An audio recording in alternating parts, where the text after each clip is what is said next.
Hey there, Scott here, and I'm reading from Luke chapter 7 and starting in verse 11. It says, "Soon afterward, Jesus went to a town called Nain.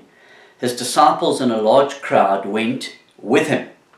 As he approached the town gate, a man who had died was being carried out, the only son of his mother, who was a widow, and a large crowd from the town was with her." Now you can understand, this is a widow and this is her only son.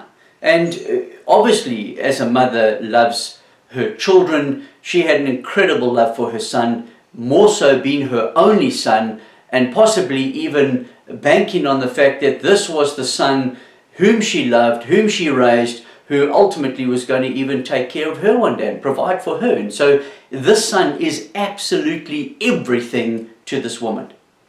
And then he dies. You can imagine how distraught this mother is.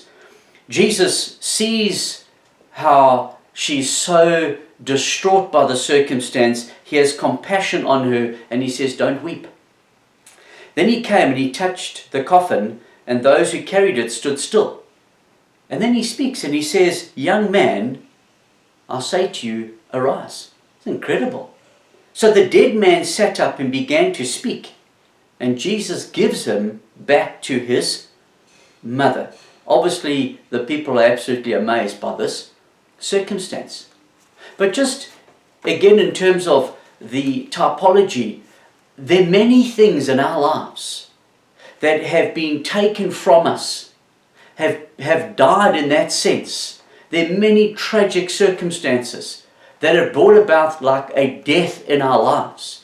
And as a result of those things, those tragedies, whether it's a financial tragedy or a health issue or a relationship breakdown, some type of hurt, there are many, many things that bring about deep stress and grief in our lives.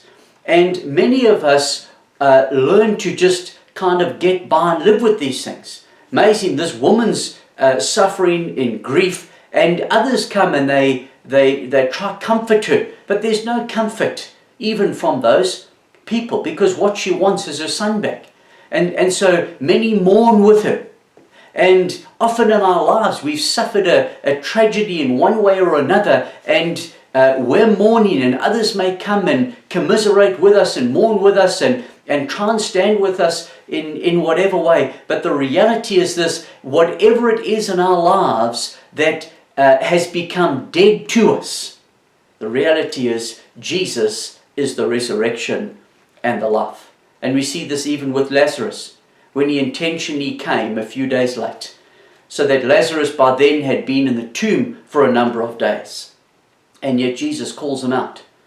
And not just for Lazarus' sake, but for the sake of his family, Martha and Mary and those who were standing by, that he would show them that he had power over death. He is the resurrection and the life. And I want to encourage us as believers in Jesus, there will never be a situation in our lives, no matter how tragic, no matter how severe the circumstance is, and no matter whether it produces whatever form of death, the reality is this, is even in a relationship or financial, as I said, whatever the circumstances, Jesus has the power to raise that.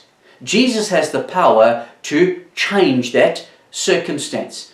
And so in our lives, whatever it is we're suffering and grieving over and anxious about and stressed about and suffering from the past and something that's going to affect us for the rest of our lives, and things that have gone wrong in our past that have just brought so much stress and destruction and death even into our lives, can I encourage you?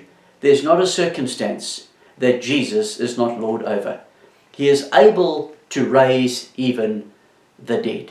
And so even if you and I are facing a circumstance which in our minds is dead, it's the end. It can never ever change. This is final.